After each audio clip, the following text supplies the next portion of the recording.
Hello guys, I'm Pierre Ports. I work as a developer, and it's been some months that in my free time I'm studying Unity and I'm trying to create simple games and I'm participating to some game jams. Now I decided that I wanted to create something more complex that will require me hard work and a lot of hours. The idea is a 3D first-person open-world game in a medieval environment that is something that everyone is doing now, but it's okay.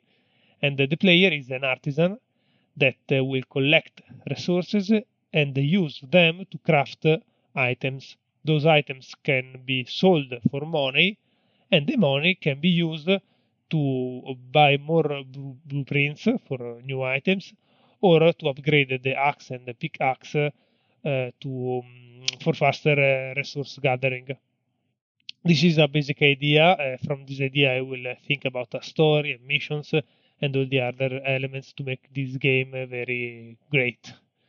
I decided to also to write a devlog from scratch in order to make me more motivated and receive feedback from other people or ideas because I am new to Unity, so I need some help from you.